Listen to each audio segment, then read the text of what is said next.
And when we fished in that first one, it was also a charity event. So we kind of saw a fundraiser happen through fly fishing. I think we liked that combination of things, right? A sport, an activity we love, but doing something good in the world with it.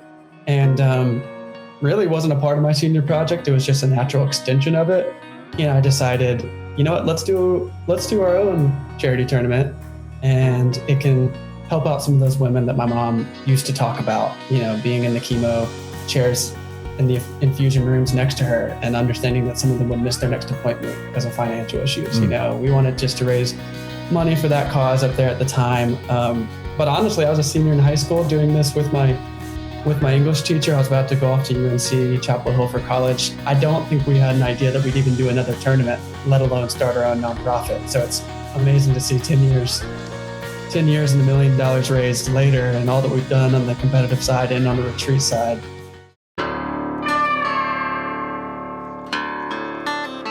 This is the Tom Rowland Podcast.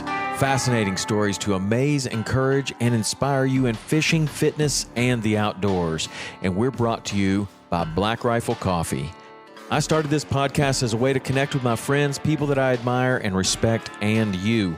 It has been a learning journey that's made me a better person, a better fisherman, a better father, and a better athlete. I'm so happy that you're on this journey with me, and I'd love to hear from you with show suggestions, guest suggestions, or questions. The best way to get a hold of me is through text. You can text 305-930-7346 for the fastest response, but if you prefer to email, you can send that to podcast@saltwaterexperience.com. That's a dedicated email address just for the show. If you like this show, you can show your support by posting about it on social media and tagging me. Text the link to a couple of friends that may also enjoy it, and subscribe and leave a 5-star review if you feel like I've earned it. The website is tomrowlandpodcast.com, and that is where everything lives. All past shows, you can go and listen to any show. You can look up all the different shows that we've done, both the How To Tuesdays, the full links, and the Physical Fridays. They all live on tomrowlandpodcast.com. And the social media is Tom_Rowland, ROWLAND, on Instagram, or you can go to our big account, Saltwater_Experience. I hope to hear from you soon. So now, let's get on to today's show. I'm Taylor Sharp from Casting for Hope, and this is the Tom Rowland Podcast. Taylor, what's going on? It's good to talk to you, Tom. I'm glad to have you here. I'm excited we could finally connect and swap some fishing stories, I'm sure, and get to know each other a little bit. Yeah, I've been checking out what you sent over, and all the news stories and everything. It's really impressive what you've built. Casting for Hope. Tell me about obviously the origin story is an emotional story for you, but if you wouldn't mind, can you tell us about how you started your organization? Yeah, well, we've had just such a great team, a fleet of volunteers included in building our organization, and 10 years into it, we're quite a bit different than when we started, but the mission of it all and the emotion behind it is the same. So yeah, at Casting for Hope, we are a nonprofit that financially and emotionally assists women and families with a gynecological cancer diagnosis. And that was all started in memory of my mom, who passed away from ovarian cancer when I was quite young. So she was diagnosed when I was 11 with ovarian cancer. And I was just an avid fisherman my whole life, but particularly that stage of life, I was really into fishing.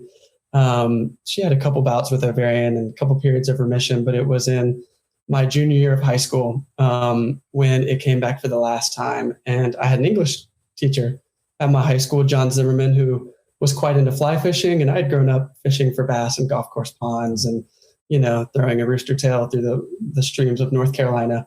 But I hadn't really gotten into fly fishing, but my English teacher was a bit of an expert. A science teacher of his back in the day had shown him around the streams, and his dad had too. So it was in that last few months of my mom's battle with cancer that I really got into fly fishing into the streams of North Carolina, and just got to understand how wonderfully regenerative it can be just to be out in the stream, and the technicality of fly fishing really putting me away from my circumstances and just getting a bit of solitude. So that's where we got our start, was holding a fly fishing tournament to raise money for a cancer clinic in Asheville, North Carolina in the mountains, which was going to put some money towards the financial assistance wing of that cancer clinic to help women who were sitting next to my mom during treatment, but had financial issues, get through that tough time. Yeah. And what I was reading on your bio, I think, is that there's not a lot of money raised for this type of cancer. Is that correct? Or it is. Yeah. Those gynecological women's under the belt cancers are just talked about a little bit less, and researched and financially supported just a little bit less. So I think my mom experienced this from the side of just having less women to talk to who were going through the same thing. And, there's wonderful marketing campaigns for a lot of other cancers, but, teal, the color for ovarian cancer, and just the signs and symptoms and the emotional support you might need are a little bit less prevalent. So we wanted to specifically focus on those women to kind of be loud and proud with our teal and our ovarian cancer and gynecological cancer awareness programming, but also provide financial assistance, because so many of those women, a lot of those outcomes are really dark. I think the average life expectancy is oftentimes around 5 years if it's diagnosed at the stage that my mom was diagnosed. So they need a lot of help. Yeah. And Casting for Hope was born to be able to help them out where we could. So John also has is close to this, right? His grandmother, is that what it is? His grandmother died of the same thing? Yeah, John and I both got a bit of a front row seat just to being a caregiver, having someone in our family pass away from cancer. And it's tough to find anyone who hasn't been affected by cancer, a family member, a friend.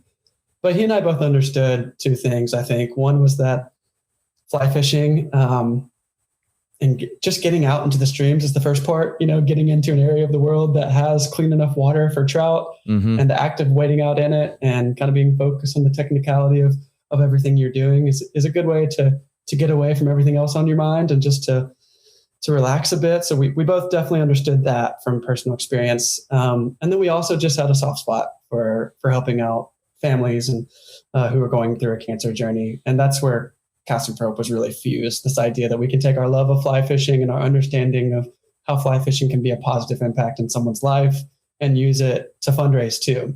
So we do fly fishing events, tournaments that raise money for the financial assistance side of things. But Tom, we also do fly fishing retreats where we bring out patients and their caregivers up to our retreat center, and we teach them how to fly fish and give them a weekend away from the clinical setting. That's cool, because when I looked at the website and I looked at, there's a lot of stuff about the tournaments and the fundraising and stuff. And at first I was like, oh, this is like a fundraising thing. But then I did find, the retreat. And so tell me about, like, when you first started this, you guys went to a tournament, right? And fished and had kind of an idea that spawned into what you're doing today. What was that kind of initial conversation like? What and how, like, when you first started thinking, like, wouldn't it be cool if we were able to do this? How is that different than what it's turned into today? Yeah, it's interesting to look back, right? Because I was 17, I guess, at the time. I was a senior in high school. It was the year after I'd lost my mom, and I was really diving deep into fly fishing. And we had this thing in our school called the senior project, where you had to have a mentor and you picked a particular craft or trade that you would learn a lot about and get a lot of hours of experience with. And I decided to focus on competitive fly fishing and fly rod building. And John, my English teacher, was my mentor.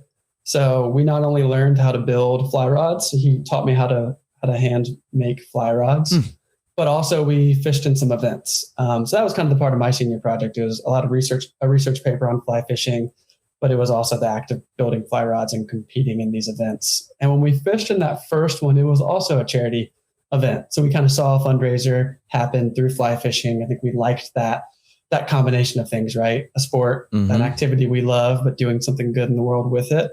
And really wasn't a part of my senior project. It was just a natural extension of it.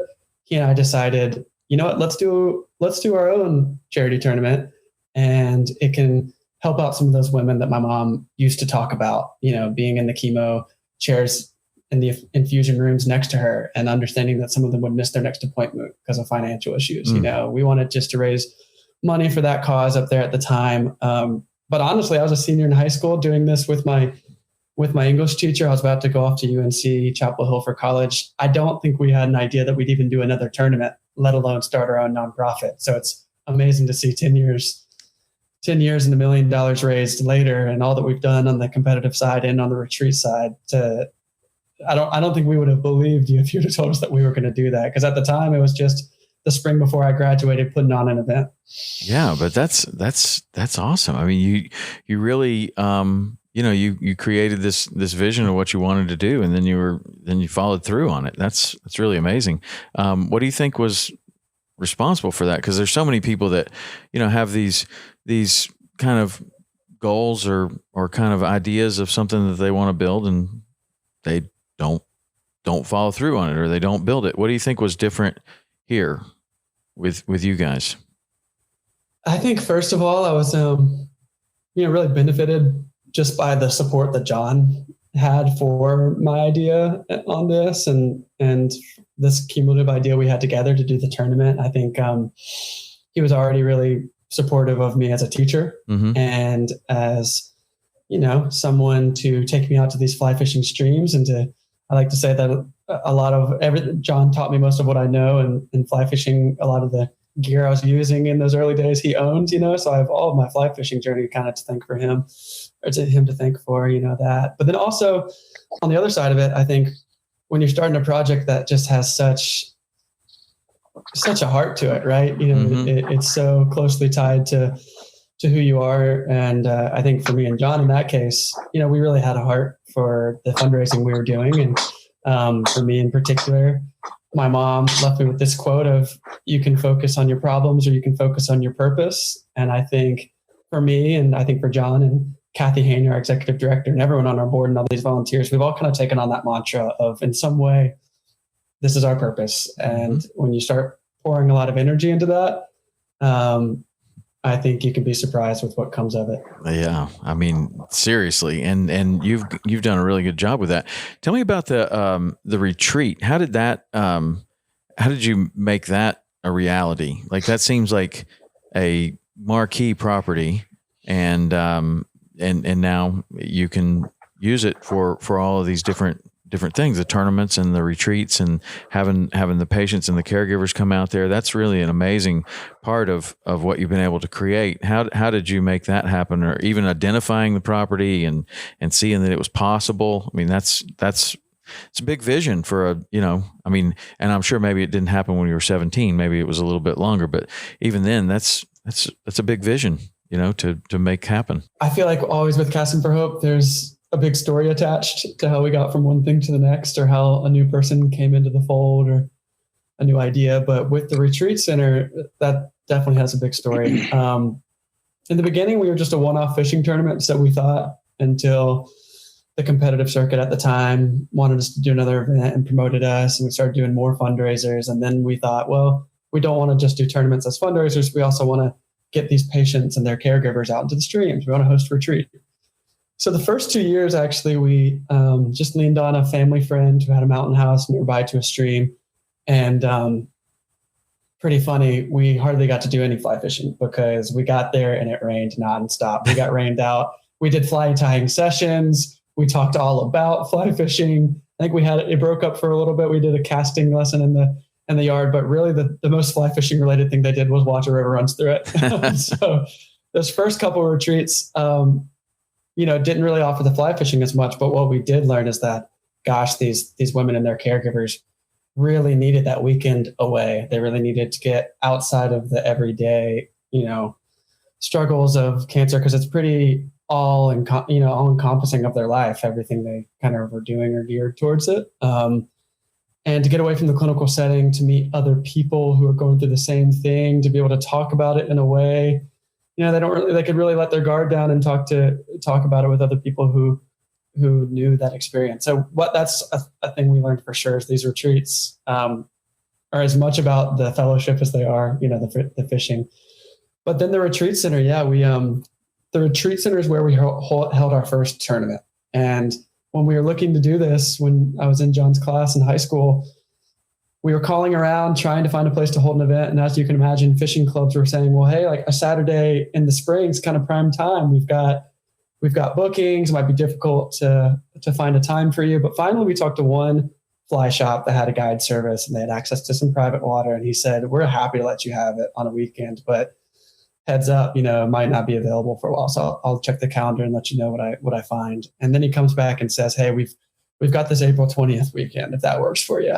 And that's my mom's birthday weekend. It's the weekend we wanted to do the whole time. So just finding that place and the first go around for the tournament really felt special in some way, And then it was a few years later that the fishing club that was operating out there had a new direction, and they no longer were going to be leasing the property. And that's when the property owners came to us and asked if we wanted to take over the lease. So what a divine moment, I think, there. Wow. John can even come in and tell that story of how that took place. Yeah. But yeah, that's how it came to be. So John joined us a little bit late, but John Zimmerman is your partner in this and co-founder of Casting for Hope. John, welcome to the show. I'm glad you're here. Sorry we had any difficulties getting online, but yeah. Oh, that wasn't a we difficulty. That was a me difficulty. Well, maybe. I don't know. It could. We just started with this new service, so maybe we've only done a handful of them, so I don't know. Maybe we were doing something wrong. Either way, so when you saw that there was an opportunity for maybe to take over this lease, did that seem like something that was possible, or like outside of where you guys were, or a stretch, or what did you think kind of as that kind of presented itself? Can I tell one thing that Sure. Taylor left out of the origin story? The owners got to know us very serendipitously and totally unexpectedly to them. I think it was the second year of the second or the third year of the tournament. They knew that this fishing tournament went on every year, but they had no idea when it went on. And the fly shop failed to communicate to them the weekend that it was going to be that year. And they showed up unexpectedly with Charles's mother in the car with them. And they thought they were coming up to the property to have a totally peaceful alone day, and showed up to 200 cars, 150 volunteers, pretty wide-eyed of what on earth is going on here. And they got one of our good volunteers, whisked them over to us and said, this is what's going on. These are the folks that are running it. And Taylor had just had a promotional video made of us, of the organization. So we were able to take them into the house, show them the promo video, kind of smooth over the fact that they weren't having their solo day in the mountains as they thought. But then, a couple months later, they called us. And to the question of was it a reach? We had been planning for it. Squirreling some funds away to make sure that if something like this were to present itself, we were in a financial position to activate it. So I think we all thought it arrived 4 to 5 years ahead of schedule, but we had done enough work preparing for it to be able to activate the opportunity. Wow, that's great. This property, I mean, it seems to have some high quality fishing, right? I mean, in a lot of North Carolina, North Georgia, this whole area, there's something special about the water because, I know they feed some trout in some of these places, but they feed trout all over the world and they don't get as big as they do in North Georgia and North Carolina. And I don't know what it is about the water, but I've seen them feed trout in Montana and they don't get as big as they do in North Georgia and North Carolina. So describe this property that, and what's special about this place? We definitely feel a bit spoiled. And I think we've even seen the entitlement in some of the people who fish there often, because all of a sudden it might be someone's first fish on a fly rod and it's a 4.5 pound rainbow or a 6 pound, wild brown coming through on the spawn. People get to learn how to fight big fish out there very quickly. And even some of the people who fish out there regularly almost start getting bored with these like 2.5 pound rainbows. It's like, that's not how it usually goes for people in a little trout stream in North Carolina. But yeah, we have a tremendous time out there. It's a wonderful place to teach people to fly fish. It's a beautiful property. A wonderful walking trail follows the over mile stretch of river that we have. So when we have the retreats, just the women, the act of walking down the trail and being right next to the river, it's beautiful and it's accessible for them. For our tournaments, it's wonderful because there's an old farmhouse there with a big kind of meadow in the beginning. That's where tournament headquarters is. But then as the river kind of goes on, we can split it up into different beats and put on some big tournaments out there, and also utilize the surrounding rivers for some of our larger events that have multiple venues. But we just adore it there. I mean, it's special as a fishery for sure. This time of year, as we get some spawning browns in there, and always just some massive rainbows. There have been days out there where we've seen some brookies coming through. We've even caught a tiger trout there. Have you? Really? So there's a day where we're able to get all of them. But for us, it's special for reasons beyond that. I think it's special because when you walk the trail, there are big wooden boards that have from a fallen down barn that we've reclaimed and restored, and that the patients and their caregivers at our retreats paint an inspirational quote or message or verse on. And then we put those on the trees, lining the river and lining the trail, so that whether you're there for a tournament, a day of fishing, or a retreat, you have all these like reminders of what the space is about. So I think it's special in that way too, right? Because it's like where these top national tournaments are held, but it's also where people come for a really important weekend in their life. Man, I would imagine if you've been in a hospital setting a lot as a caregiver or as a patient, and you get out even just to sit on the bank of a river or on the edge of the ocean. I don't know what it is about water, but water seems very calming to everyone, right? Like I think it's like the most energy of the whole planet is in water, like flowing water. So either sitting by the ocean or sitting by a stream and just watching it go by and just listening to it has got to be just such a big difference between a hospital setting or a clinical setting of any kind. So, I mean, whether you're fishing or not, that is incredibly therapeutic for anyone, I would think. And I'm sure that you get to see, these people just like have this experience of just like, just, feeling so much better getting around that environment. And then if you mix in the fishing, I mean, that's pretty amazing. Really cool what you guys have created there. So how did you decide that you were going to hold these type of tournaments? I mean, like you're kind of tied in with Team USA, I guess. From just judging on your website, I saw the logo for Team USA and youth fishing for Team USA. So how did you decide that was an angle that you wanted to take? And I'm assuming that's almost strictly a fundraising type thing for your mission. But how did that happen? Were you involved in those tournaments or how did you even? So what happened is, John and I were big into fly fishing and knew a lot of influential people kind of in the scene who were tapped in. We had fished in that one event, but it was back when Trout Legend was the large organizer of the competitive circuit. And in the beginning, I think we just wanted to do a one-day fundraiser. But what happened was, given some of the guides and some of the friends we had in the fly fishing world and some legends of, Bo Cash, who had the longest running fly shop in the Southeast, was one of our good friends and one of John's mentors and fishing buddies, and Squeak Smith, who's a, Trout Unlimited Mortensen, is it the Mortensen Award, John? Award winner for his conservation work. We had these types of people involved from the beginning. So on one hand, we were just kind of trying to get people out for a fun day of fishing.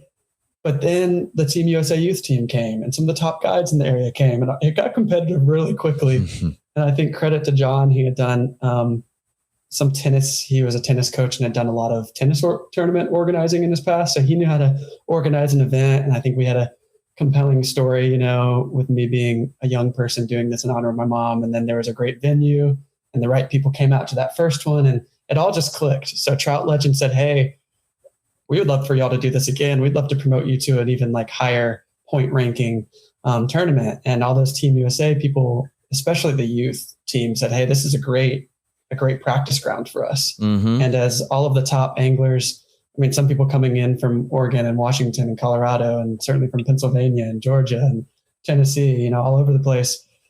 This became the Cast and Probe events, I think, just became some flagship events in the whole competitive circuit of fly fishing. So we're really fortunate that those people latched onto us early on. I think fast forwarding a little bit, we got named a gold level event. And what is that? I heard that. What is that? Describe a gold level event and how that's different from any other. The structure of it at the time, I think there were only two. Yeah, John can get into the specific structure of it. The gold level terminology was related back to Trout Legend, when Trout Legend was the sanctioning body for fly fishing tournaments in the U.S. They had to go. They went through a rebrand. They're a different organization now. But the way that it used to be was a bronze level tournament would have 2 sessions. So you would fish 2 sessions. A silver tournament was 4 sessions. So you had 4 opportunities to go fish. And the gold levels were 5 sessions.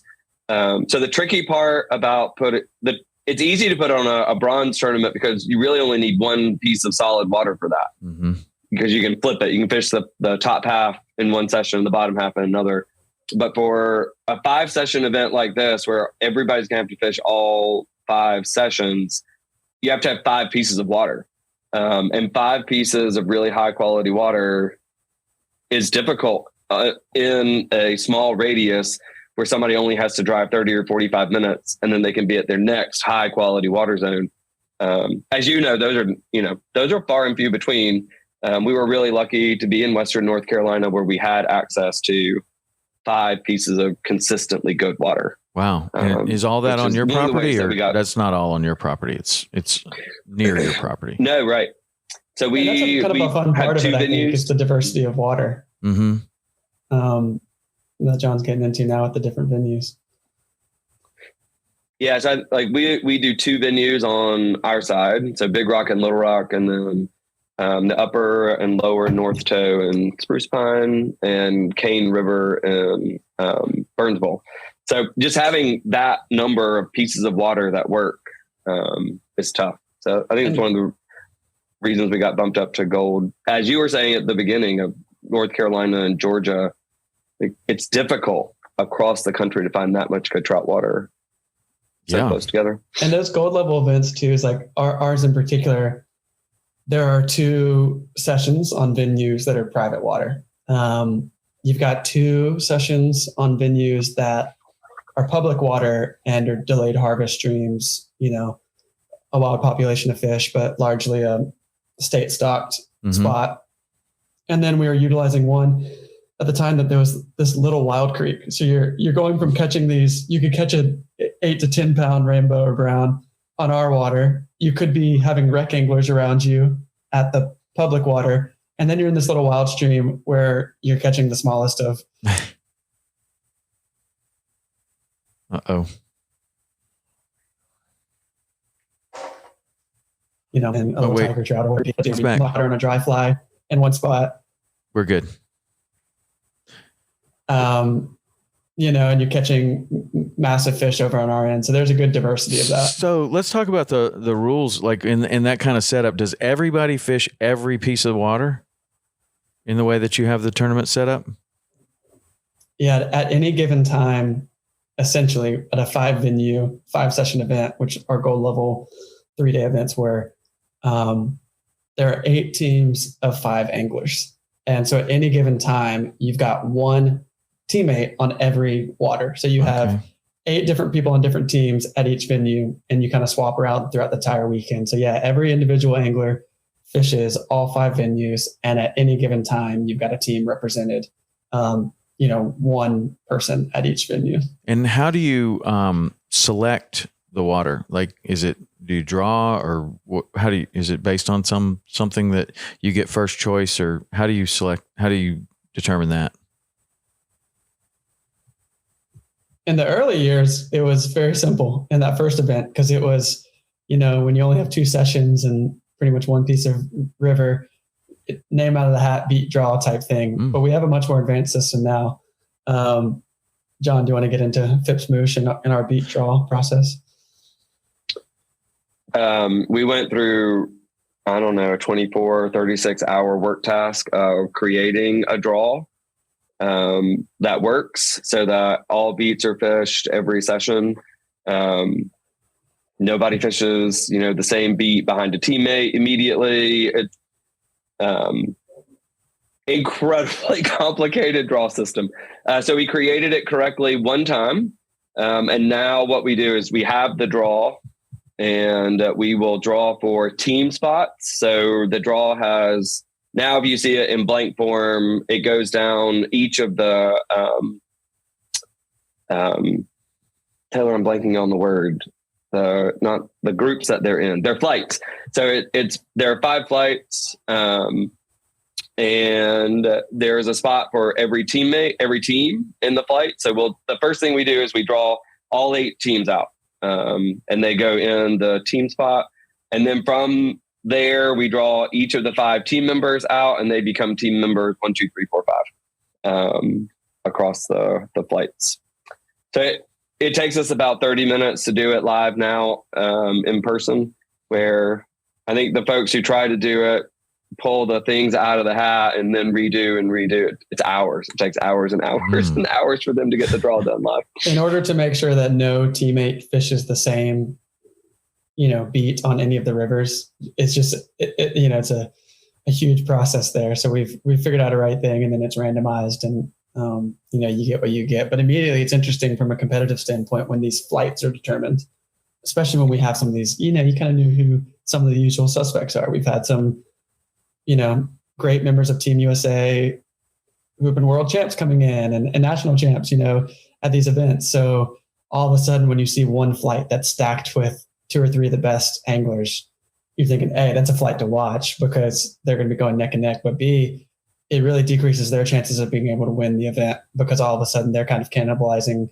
those top flight spots to where you can get a bit lucky if you get in a different flight that doesn't involve some of the best people, because really you're competing against the people within your own flight to get your placing, which kind of determines it in the end. But it's been quite fun at our events too, because we definitely get a huge draw because it's a top competitive event in the country, and it's one of only a couple that is modeled after the World Championships. So it's a really good practice grounds for Team USA, adult and youth, to be able to get in that type of format in before the big one that they have coming up. But what's unique about our event is that every fish they're catching is raising money for our cause. Mm-hmm.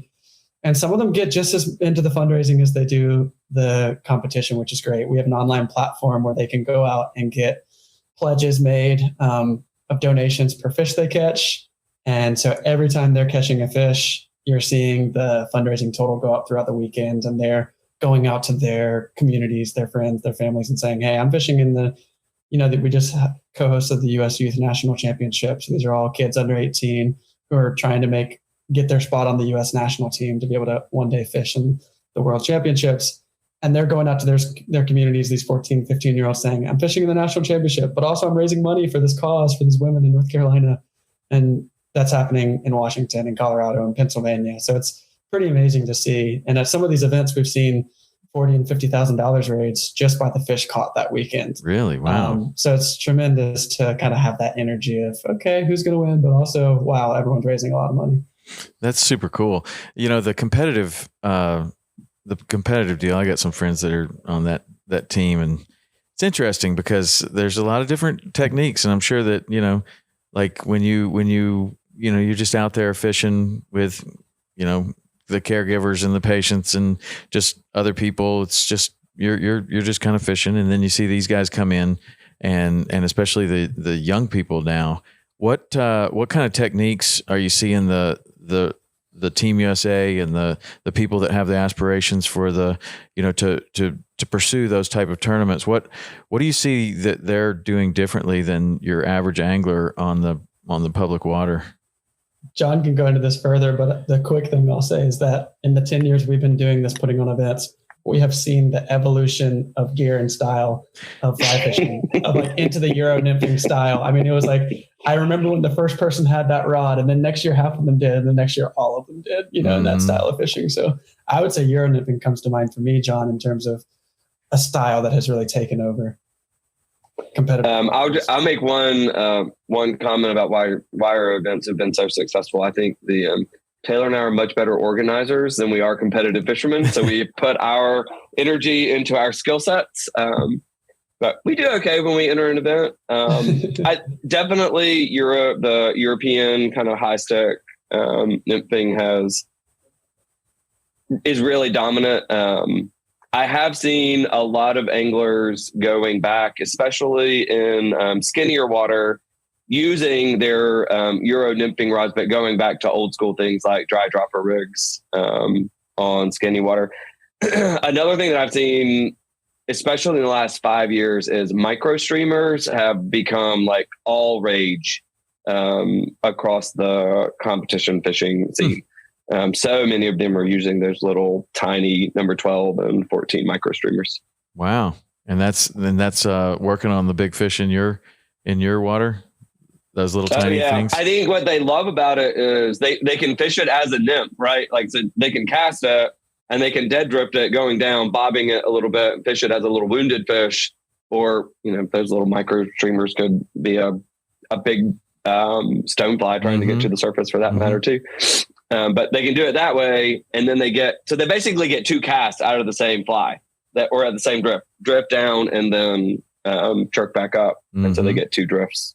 Wow. So it's pretty amazing to watch some of these top competitors work the water, and they're depending on the event, it depends on how long the session is. But I mean, to watch some of them work, I think a lot of our pitch tour volunteers over the years, we've had like John's high school students as volunteers, and we've had random people who supported our cause who were volunteers, but we've also had interested, anglers who just say, I want to go and like learn from the best. So if I can just watch some of these national team anglers fish, I'll learn so much just about their strategy of where are they fishing first? How long are they spending in that section? How often are they changing flies? In what way do they kind of strategize this, 3 hours in this one specific, 100-yard area? So it's really interesting to watch. Somebody like that, they would be a volunteer and they would measure the fish or count the fish or what are the volunteer opportunities where somebody could actually watch, one of these guys fish for 3 hours? Depending upon the event, it's competitor controlled versus volunteer controlled. And that just means oftentimes these events are competitor controlled. So you're fishing for a session, for like a half session, and then you're monitoring, judging like the person that was judging you for the next session. And that is ensuring that all, rules are being followed, but it's also specifically, it is measuring and recording the length of the fish. So wait, like if we're on two different teams, you're watching me and then I'm watching you? Is that what you're saying? In a competitor controlled event, yes, you would flip flop. So you can imagine that. How do you get to decide who gets to go first? Because that might be a very strategic move. So the draw set up so that if I had first crack in session 1, you would have first crack in session 2 on different sections of water, fortunately. Yeah. So the sections of water aren't fished, but there is a difference between, depending on the time of the year, a 30-degree morning at 8 a.m. versus a 42-degree morning, and those flip-flop, but you're never fishing the water directly after that person. But competitor controlled in some ways is nice because they can handle the fish really quickly and in a healthy way, and they know all the rules and they can move fast because they're in waders and they're used to this, right? But that means that they're fishing half the time and controlling half the time. But we've done in the past, we kind of stopped it during COVID, and some of our events don't do it, but we used to have just a massive fleet of volunteers who were there so that you would be fishing the whole time and you'd always have a volunteer judge. And so that's where I was speaking to, the judge is really learning a lot, because all of a sudden, you're a high school kid or you're a novice angler from the area, or you're just someone who wants to support a nonprofit, and you get paired up with one of these people who's really putting on a show. You're running around. You're like never not measuring or recording a fish. We've had multiple world records broken at our events for the amount of fish caught in a session. And John, correct me if I'm wrong, but I think one time someone caught 101 fish in a 3-hour session. And then the next year was 105. And then the next year was 106. So do the math on that. In a 3-hour session, you were hooking up with, landing, netting, bringing over, measuring, and getting back out there. And you're catching over 100 fish in a 3-hour session. How many fish is that a minute? That's 3 hours. You are a Moorhead scholar. I mean, you should be able to do this with math way faster than me. And 180 minutes to be able to do that, right? And that's not even incorporating the breaking off and retying on and trying a new fly and getting in a tangle and moving down to the bottom section of the river. So and then quite a show. You don't want to be the guy that fishes that beat after that. I mean, how many fish are in the 100 yards? Like maybe twice that many. So you just sore-lipped half of them. Like I'm imagining like Devin Olson and Michael Bradley and some of these names, Mason Sims, some of the people who did this. When you see that you had it like the afternoon after they had it in the morning, you're like, oh gosh, you don't like fishing after someone like that. But what is funny on the flip side is when someone complains about a beat and says, hey, I don't know about that beat. There wasn't really many fish in that beat. I only caught 4 fish and I swear I caught them both twice, And then the next session, someone catches 42 and it's like, I don't know if it was the fact that there weren't fish in that beat. There's some guys out there that are pretty daggone good. Especially when you start doing the Euro nymphing and all that. Like my friend that's been on the team a bunch of times, Pete Erickson, he's good. I mean, those guys are good. They just dry clean the place. But it's a lot different. One of the things that Taylor didn't mention on like their efficiency, they sit at home and practice this stuff. Like they're at home practicing their knots. They're at home organizing their fly box so that they have their confidence box and they don't waste time picking flies. Like when I've got people out guiding them and they're good fishermen, like they don't waste time on the stream that normal fishermen waste time on. Like not knowing how to tie the knot correctly, going through 50 boxes of flies, looking for a particular one and getting paralyzed in the choice on that. They spend loads of time off the river preparing to be on the river. Mm-hmm. And I think that's one of the huge things that separates the really good competitive anglers from all the rest of us in their at-home prep work. Yeah, it's interesting because like so much of what you're talking about is like competitive fly fishing is in its infancy compared to competitive bass fishing, for example. I mean, it's just they have bass fishing tournaments basically every weekend. They've been doing it for 50 years. There's just so many more hours and opportunity to do it, but they have the same kind of thing. Like the judges that are in those bass boats, they're volunteers. They're out there so that they can, maybe they get paired up with Mike Iaconelli or Kevin Van Dam or somebody like that. Imagine what you would learn. And they're spending their time out there. And then of course, those guys are practicing all the time. Like everything, they've been practicing all the time since they were 8 years old, and they can make a cast anywhere. And now that's kind of bleeding over into the competitive fly fishing world, and it will make everyone much better, much faster. I'm a big believer in competitions and how that kind of raises the bar. But like just like you're talking about, like one guy had a Euro nymph rod, and then probably won or did really, really well. And then the next year it's twice that many, and then it's everybody. And it's just interesting how those techniques will come into a certain style of fishing. So once you have started these gold level tournaments and things like that, then you have something else like the Cherokee Classic. What is that? For a number of years we did, because there's some barriers to entry. Like the gold level event, those 40 slots sell out. We open them up usually in like around the new year. And sometimes within minutes, all 40 of those slots, registration's full and some people don't get in. And it's a highly competitive, you're really intensely fishing for 3 days straight and it's a big time commitment, all of that. So we wanted to have some less barriers of entry there, more, whether it's just shorter or in a different location or even something that felt like a little bit, less highly competitive in that regard. But like the Cherokee Classic, for instance, was one where we had a good partnership with them there where we would hold a 2-day event, right, John? It was always 2 days and haven't done it in a few years. But that was great because we were able to use their water, both the trophy and the enterprise water up there. And that was a fun thing just to give people kind of a different slice of Western North Carolina. We do, for the past 2 years, we've done the U.S. Youth National Championship, which of course is only for those anglers. Oftentimes, John will host another one in the fall that might just be a 1 or 2 day event that's just at our retreat center to make it just feel like it's a little bit, easier for someone who has more going on in their life and can't commit to the full weekend and all the travel and time that it entails. But it's fun for us to be able to, in that way, introduce more people into our story and into the Casting Pro family and into the community, more opportunities to get people into what we're doing, learn about what we're doing by a fun event, fishing the water, but then also getting to go out to their communities and tell their story about, hey, I fished in this event and I'm raising money for this cause. And it's been tremendous, the amount of people who didn't know about us prior to just fishing in a tournament.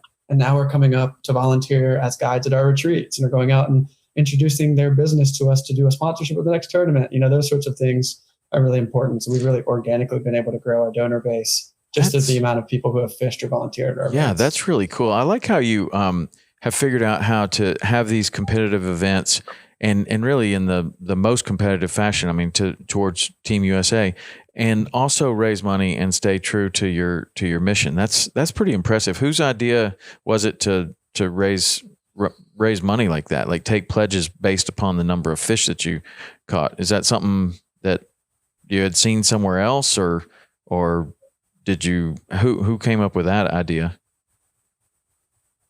That was a new project for us. Hadn't seen anyone else do that in competitive fishing. I grew up doing those Relay for Life fundraising walks. So there's something kind of familiar about this. I oftentimes use that just to allow people to kind of have something to equate it to. But no, I don't remember John exactly, but I remember being really advocating for building this pledge platform and being really thankful that, the way that the organization works, because we've talked a lot about me and John in our events and our retreats, but he and I are the co-founders, student teacher, but then we have a full-time executive director, Kathy Haney, who's been in the cancer world for so long. She was previously at that cancer clinic that we were, benefiting for so long. And she works with the patients every day. And we've got a big board and all this fleet of volunteers. So we're a properly structured organization now. So I know that when I wanted to build out this online pledge platform, I needed to get John and the board's support to put in some funds to building it. And so John was hugely helpful. And oftentimes I have these ideas and then between the two of us, we got to figure out how to actually implement them. And John's really good at being that side. So I have more ideas than we have the bandwidth for, but that was a good one that we latched on to together.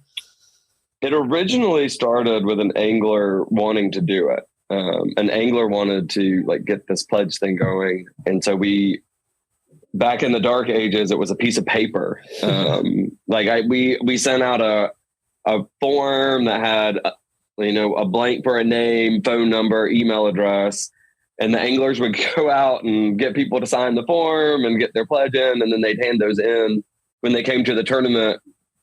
And I think I was in the office one day, just pulling my hair out because I couldn't read the handwriting to get the email addresses down to send the invoices. And then that was this, we could do this so much better. We can do this so much better. And then that was Taylor's vision of this should be an online platform that people can share out. We put them in. That was Taylor's want out of it. I wanted a site that we could run all of our tournaments off of, a one-stop location that everybody could go in for our tournaments. People who wanted to keep up with the fundraising totals could go there too. So I think in the end, I've gotten what I wanted out of it. Taylor got what he wanted out of it. We've made a couple $100,000 off of it for women and families now. So that was, the origin story of it has so many different points of intersection to what it turned into, but it's certainly been one of our better amalgamation ideas, I think. And I think just really allows our competitive events. You nailed that on the head, Tom, of really feeling the spirit of who we are as an organization and what we do. Mm-hmm. I think it's just such a clear reminder to all of those anglers that, hey, every fish you catch, like, even if you're losing your session, having a tough day, keep fishing, because you can raise money for, women and families who really need it.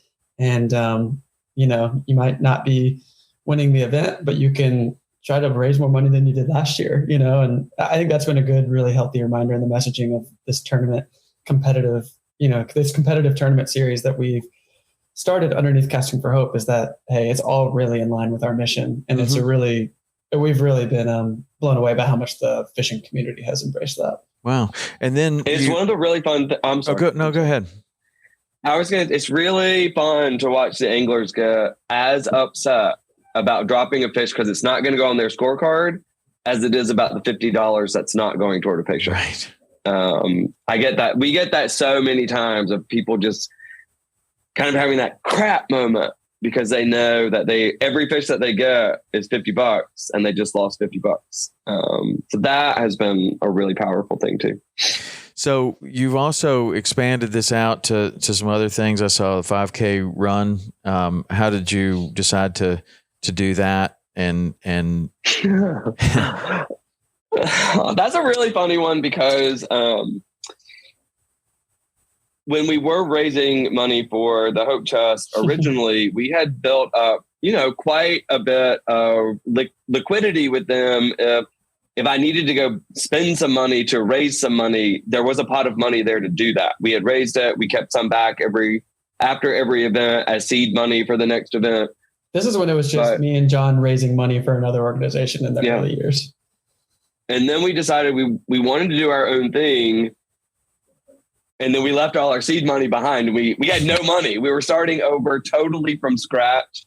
I personally wrote a check to the bank to open our first checking account because we were that poor and had no foundation money. So the 5K was originally the first fundraiser for us to pay our 501c3 submission bills.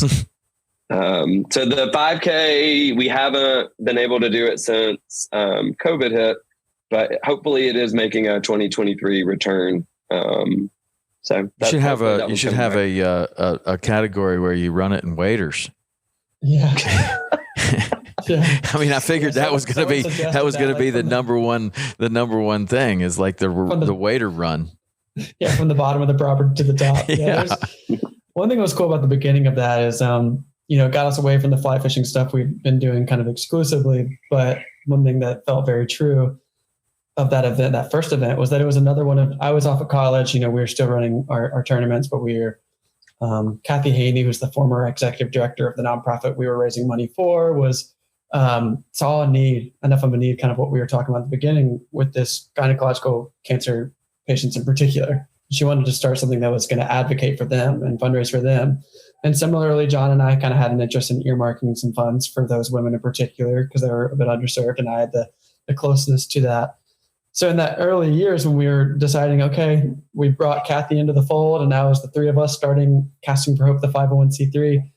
It was cool because it was one of John's English students at the time in high school who, for her senior project, decided to do a 5K to raise money for us, which is, only a few years removed from me doing the kind of the extension of the senior project with John to do the first tournament.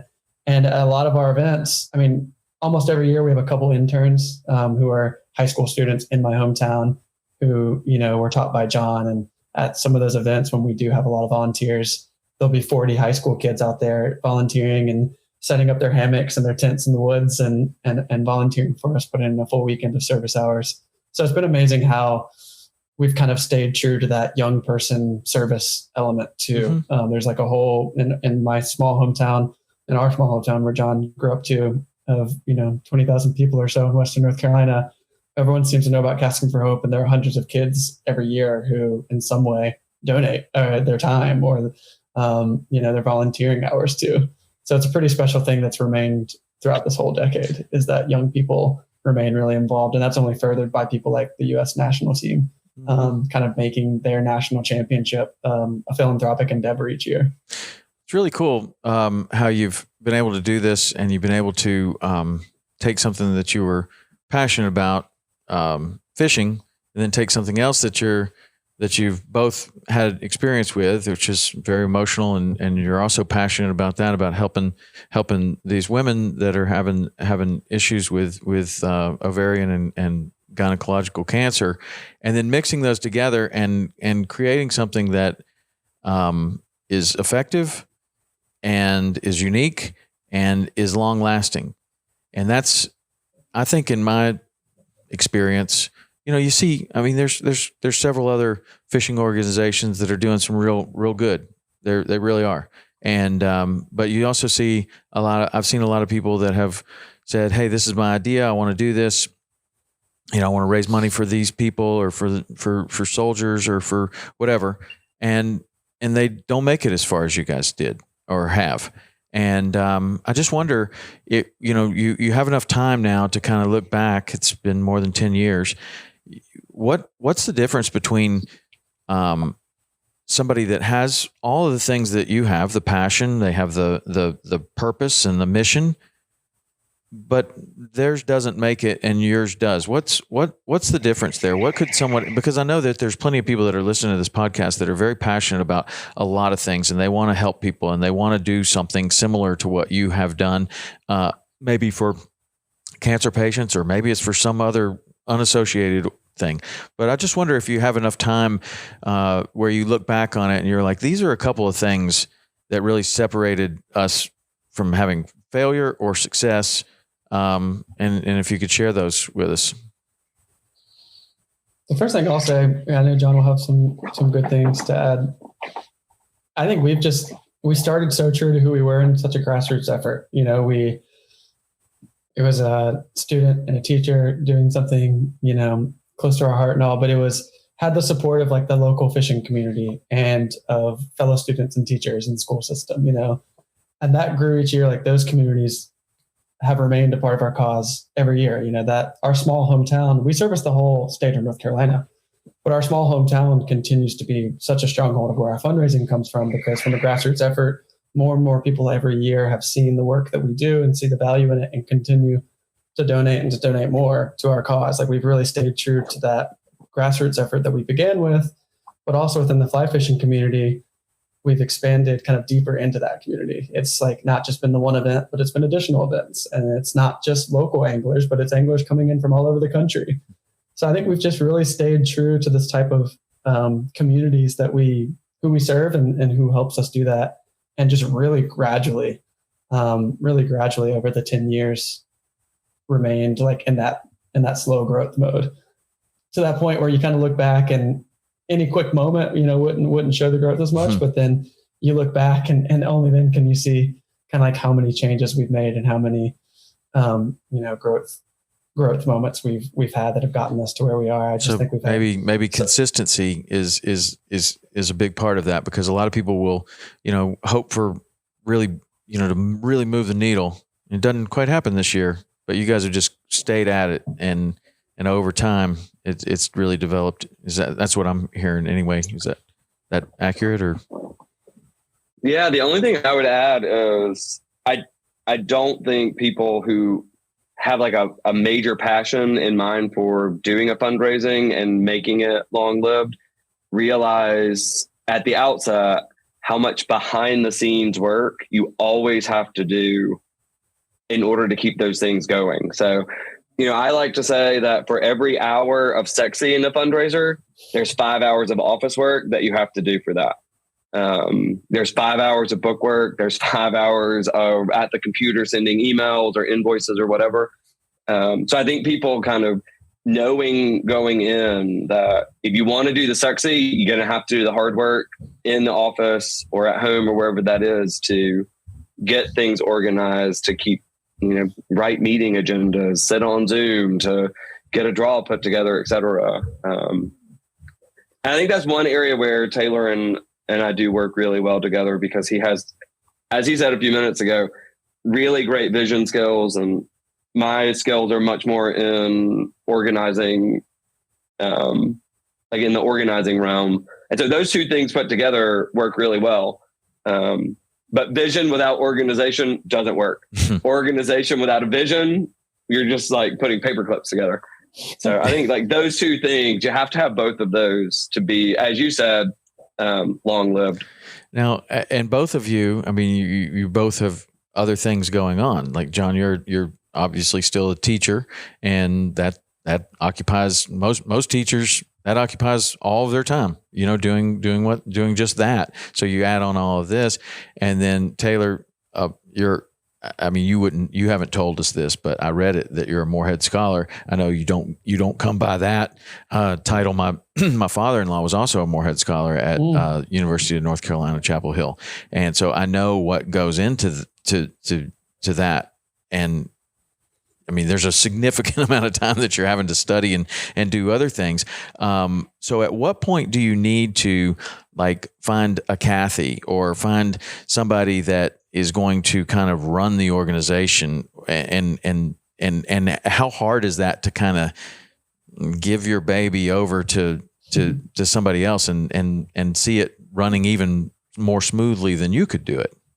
Well, I'm glad you brought. I think that's another great thing with Casting for Hope. Like immediately, the answer to the question is immediately. You need a Kathy immediately. We had a Kathy immediately when we decided to start raising money for the Hope Trust. Kathy was there, and that's one of the things we say at Casting for Hope. John and Taylor make the money. Kathy spends it. So you have to have that. That has worked really well for us to be the fundraising duo. Hand the funds off to, the third leg of our group to take care of the patients with it.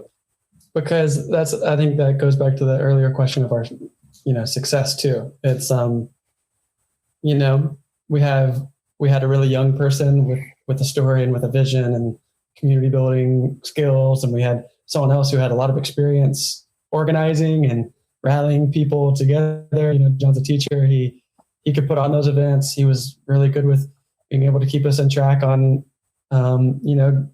doing the writing we needed to do to create our bylaws and running our organization kind of behind the scenes there. And then we've got Kathy, who's been in, kind of different stages of all of us in life too. Kathy had been working at a women's cancer nonprofit for over a decade. She knew the ins and outs of patient care and patient assistance and how to know about their experience and how to be there with them.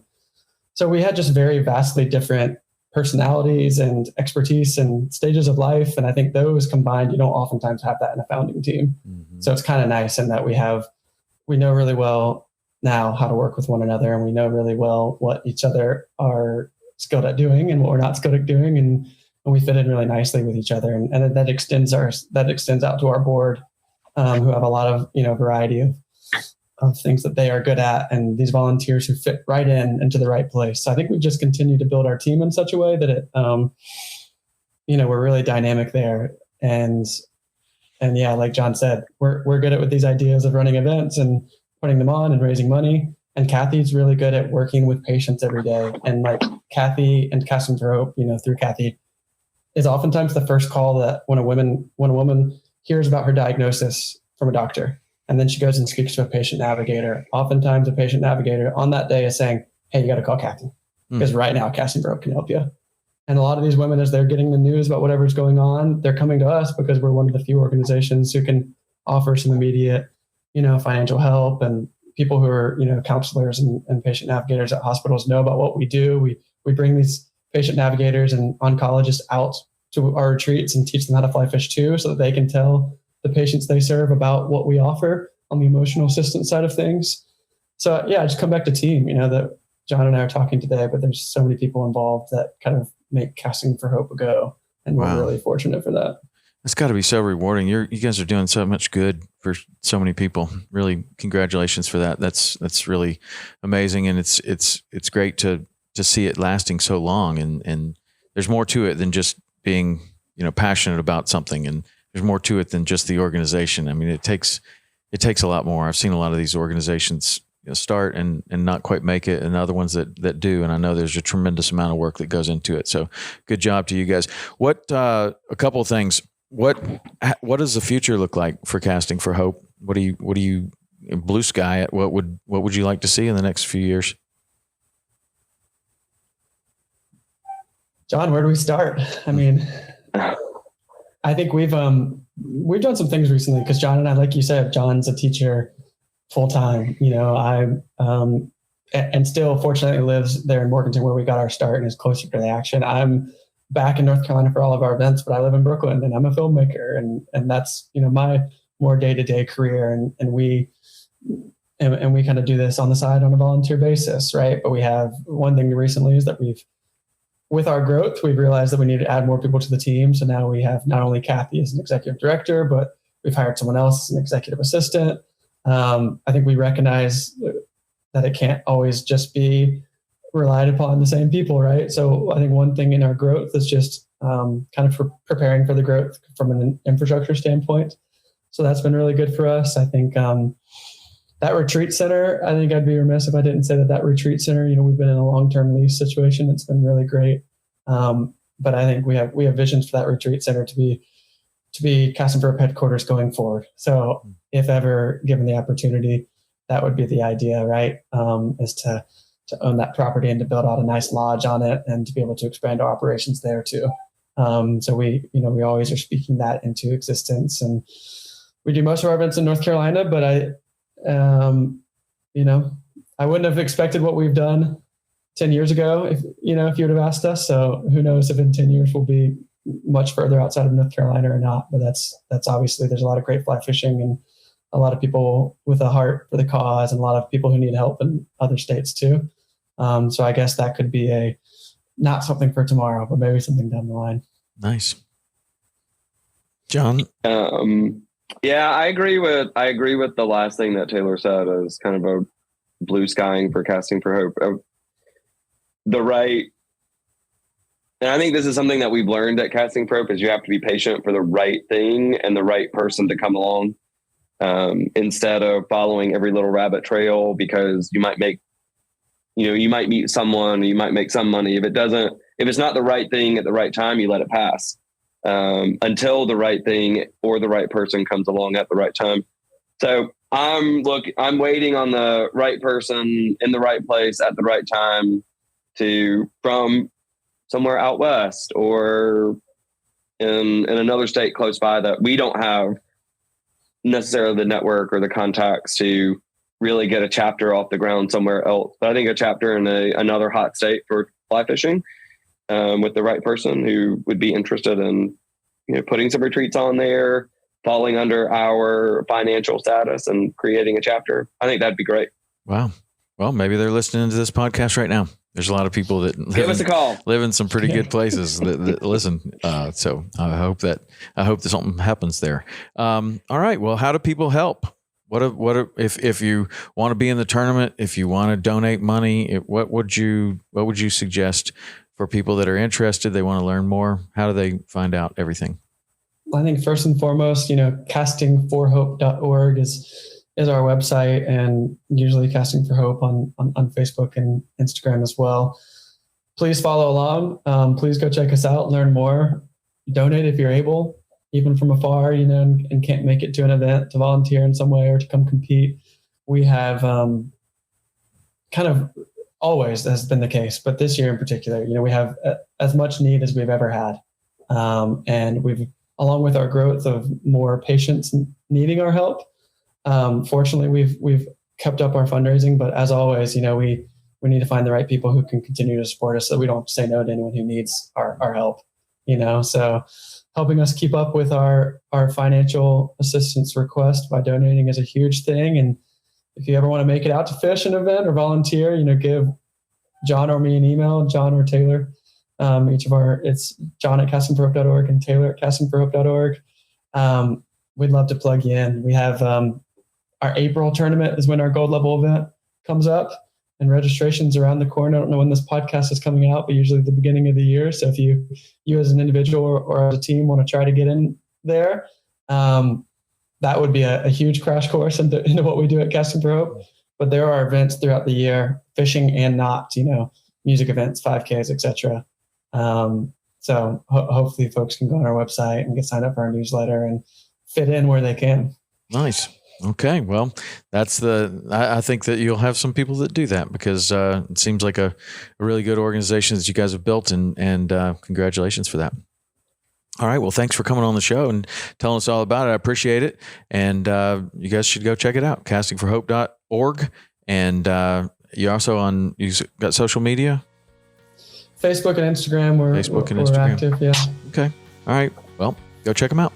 All right, guys. Well, thanks so much for coming on, and we'll talk to you soon. And good luck in the upcoming year. I know you're going to do some really great things. Thanks, Tom, and tight lines to anyone who's listening. All right, thank you. Thank you. Okay, see you.